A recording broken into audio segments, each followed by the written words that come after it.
For the second season in a row, the Dallas Cowboys have hit 12 wins as a team, and they've still got one more week to go in the NFL regular season. As we welcome you in to Special Edition alongside Barry Church and Nate Newton, I'm Kyle Yeomans. As the Cowboys now at 12-4 following a 27-13 win in Week 17 over the Tennessee Titans. And Barry, it wasn't pretty from the get-go. However, it was a win, but was it a concerning one for the Cowboys? Well, at the end of the day, a win is a win, and you don't really want to complain too much about a W for a team, especially in December when we all know that, December football is what you're getting ready to get into the playoffs with.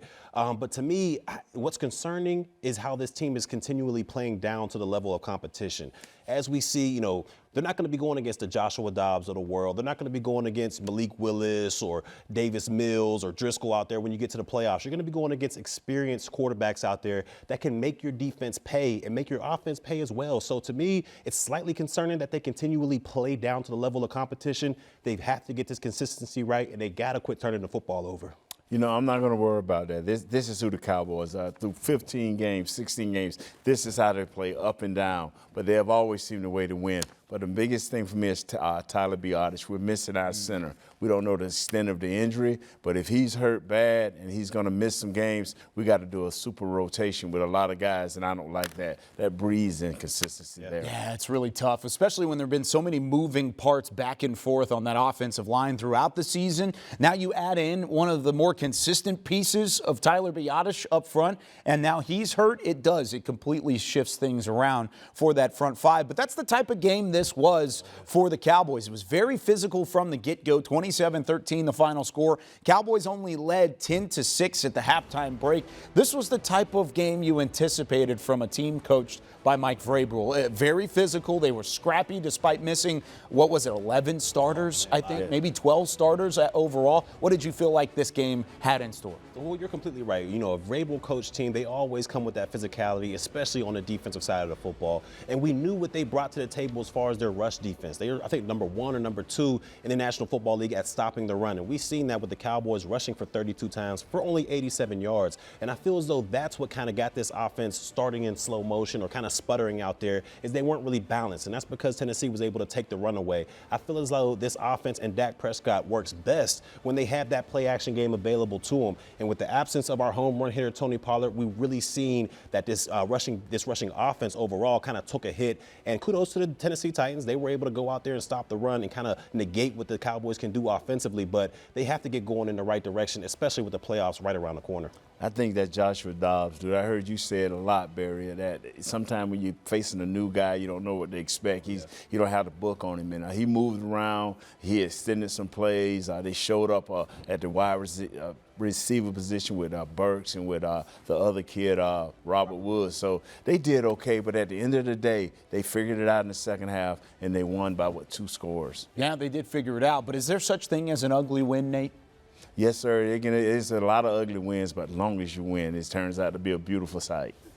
There is such things as ugly wins, but like Nate said, December football, you never want to complain about getting a W out there. And as we see in that fourth quarter, the Cowboys started to work their way away from Tennessee. They started to click on all cylinders out there. I just need them to be more consistent with that. Start the game that way. I understand you didn't have your running game hitting on all cylinders, but you still got number 4 at the helm right there, and he should be able to take this offense to the next level. So they've got to get more consistent, and we'll see if they can do that against Washington. Yeah, it hasn't always been pretty, but the Cowboys have won 6 of their last 7, and of course have one more week to go in the regular season. But when we come back here on Special Edition, we're going to take a deep dive into the Dallas Cowboys dating profile. You know why? Because we're looking for nothing but red flags along the way right after this with more Special Edition. Special Edition, presented by AT&T, is brought to you by Ford F-Series, the best-selling truck in Texas. Reliant, an NRG company. Blockchain.com, trusted by millions, trusted by America's team. And by AT&T, official sponsor of the Dallas Cowboys.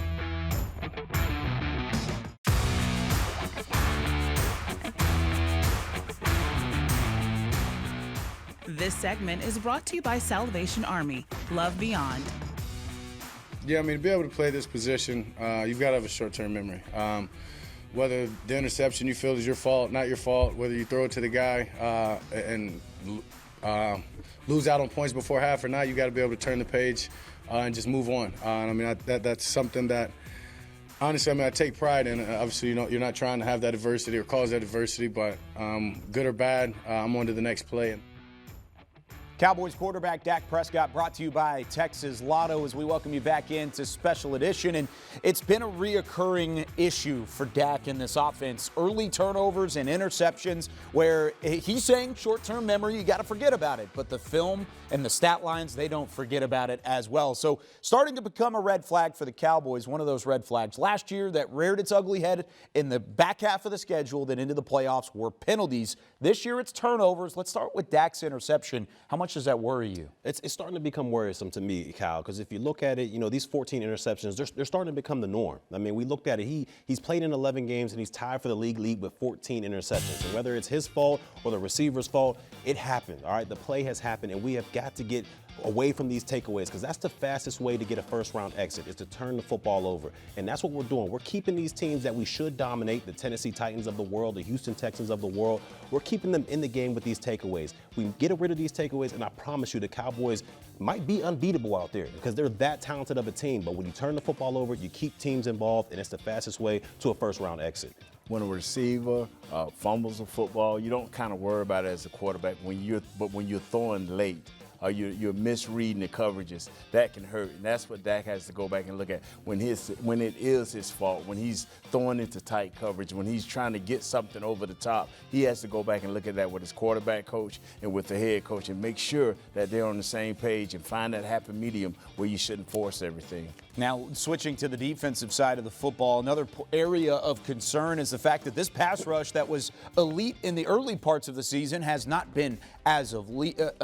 They had 2 sacks against Tennessee, 3 in the last 4 weeks. How do they get back to what they were early in the year? Yeah, I need this defensive line led by Micah Parsons. I need them to get that confidence back, that swag that they had earlier in the season. And what that was attributed to was Parsons taking all the attention, and these guys, D-Law, Odigizua, Dorrance Armstrong, they're winning their one-on-one battles. As of late, that hasn't happened, and I don't know if that has to do with, not rushing or blitzing a lot more, whether it's just rushing 4 players out there, but they have to get that swagger back, that confidence back about them, because that's the strength of this defense, and that's the strength of this team, is that defensive line. I think the better they play, the better this team plays as a whole, and especially coming down the stretch, we need this team or this defensive line to get going in the right direction. I think the big problem is now the other team is keeping the chains moving. It's 3rd and 2, it's 3rd and 5, whereas before it was 3rd and 7, 3rd and 10, 2nd and long.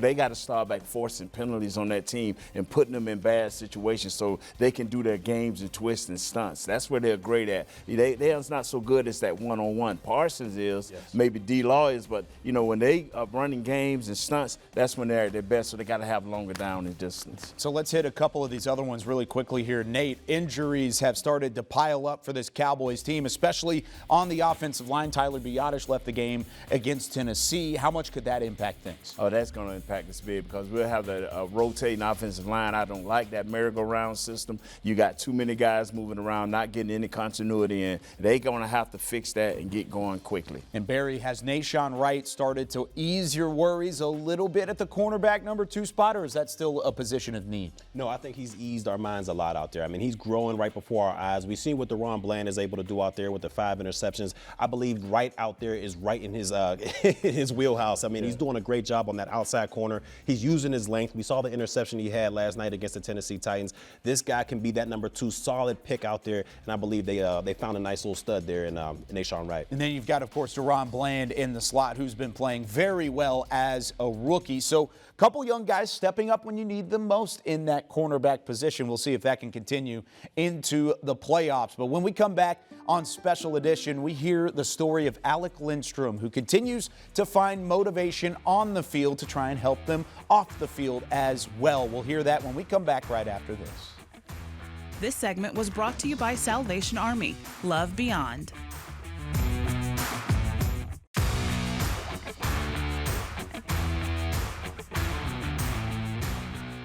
This segment is brought to you by Ford F-Series, the best-selling truck in Texas. Throughout the 2022 season, we've seen plenty of rookies make an impact on the field, but Not all rookies have that impact on the field so far this season, one of which Alec Lindstrom, who's been dealing with some injury and has, for the most part, been on the practice squad since he was signed as an undrafted free agent rookie. But what does he get his why from? Where is his motivation to keep on pushing into his first season in professional football? Let's join Haley Sutton with more. She was everything to us. I remember my brother was playing basketball, the whole stadium was quiet, and she got up and started yelling for him. She always had this cowbell ringing. It came to every single game of mine, my brothers, my sisters, and she always put us before herself, and that was what it was all about.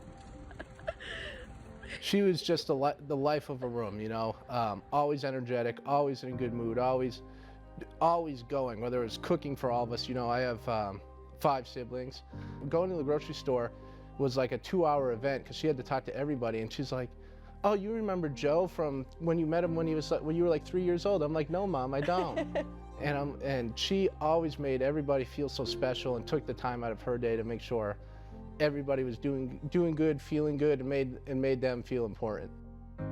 I remember it was my first training camp as starting, so my redshirt sophomore year. I got a call, and my dad just kind of explained the situation to me, but at the time I didn't really know the whole situation because she didn't want us to know. It really didn't hit me until last year when you could really see everything and the toll it was taking on her. She battled ovarian cancer for 2.5 years, and she sadly passed away. But even then, all she wanted to do was make sure that we were okay. And we had the opportunity to take care of her with COVID. We were with her, always around her, which I'm so thankful for. But even then, all she wanted to do was put us first and caring about us and asking how we were doing, asking about, "Oh, I can't make it to your game, I'm so sorry." And it's like, "No, Mom, it's okay." Like, all she cared about was us and taking care of us. We want to get an organization done, the Mama Don Foundation. As my mom always made us and everybody feel good and beautiful, we want to make sure everybody else feels like that too. So as we get it going and set it up, we just want to make sure that everyone feels beautiful. So we had just plans of like a beauty day for where women battling cancer can come in and get done up, take pictures and feel beautiful inside and out, because it's such an ugly disease that takes so much out of you and out of your family.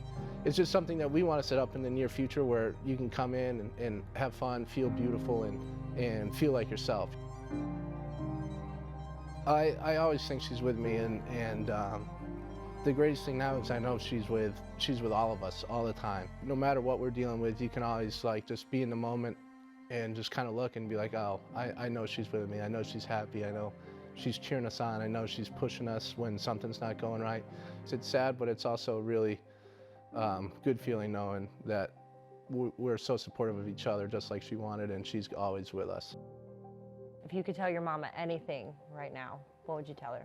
I just say I love you. I hope I'm making you proud, and I'm hoping I'm becoming the man that you always taught me to be.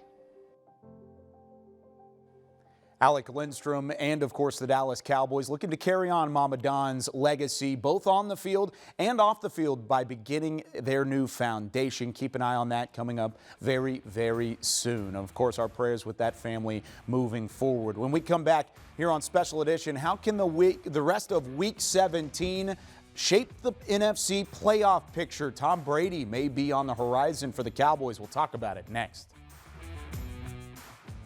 This segment was brought to you by Ford F-Series, the best-selling truck in Texas.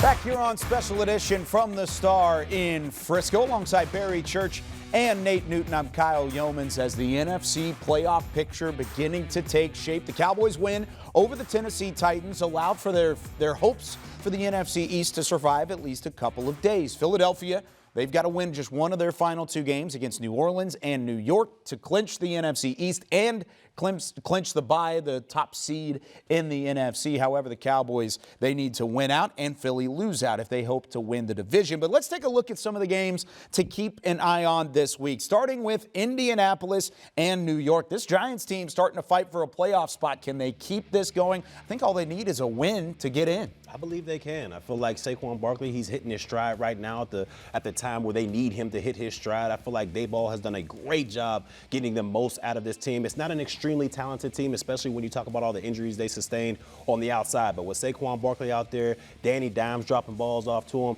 I feel as though this team can get the victory and they might cement their spot in the playoffs. I'm with you. I mean, Daniel Jones has been playing better than enough to get them there. And Barkley, hey, what can you say about a video game type player? Yeah, right. He is a build-a-player type guy. What about Washington? Of course, the Cowboys will face them next week, but they'll have quite the test against former Cowboy Amari Cooper and the Cleveland Browns. Nate, why do you want to keep an eye on this one? Washington, if they win, they would then need another win against Dallas next week to get into the playoffs. Because you're not going to be able to run the ball. Them two Bama studs, you ain't going to be able to run the ball. They're going to keep it low scoring. They're going to give their quarterback, Carson Wentz, a chance to prove himself for 18,000 times. So, hey, Washington's the team to watch. Yeah, it's somebody to keep an eye on heading into next week, and everyone's going to be keeping an eye on this one. New Orleans versus Philly. If Philly wins it, they win the division, they win the NFC conference. However, if they lose, Cowboys got a shot next week. Yeah, this is must-see TV right here. And if you're a Cowboys fan, you have got to be rooting for the New Orleans Saints out there. Dat? Who dat? That's exactly what they need to be saying, because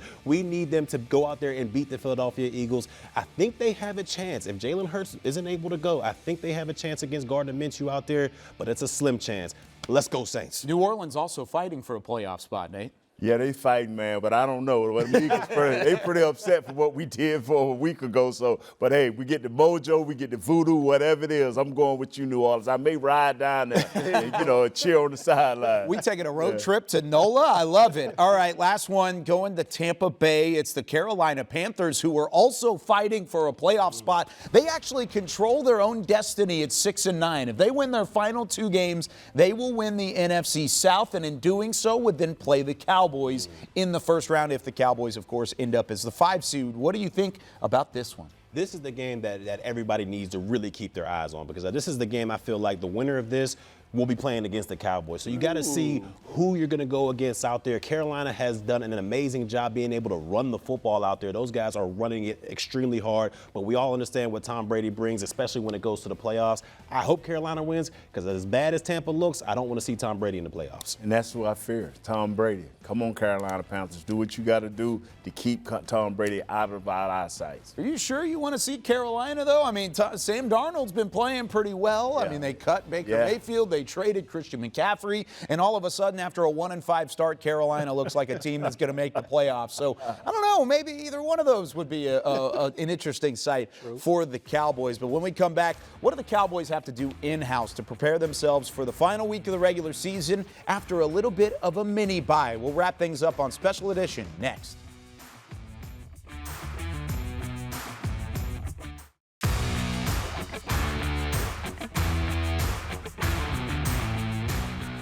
Special Edition, presented by AT&T, was brought to you by Ford F-Series, the best-selling truck in Texas. Miller Lite, the only beer of the Dallas Cowboys. And by AT&T, official sponsor of the Dallas Cowboys.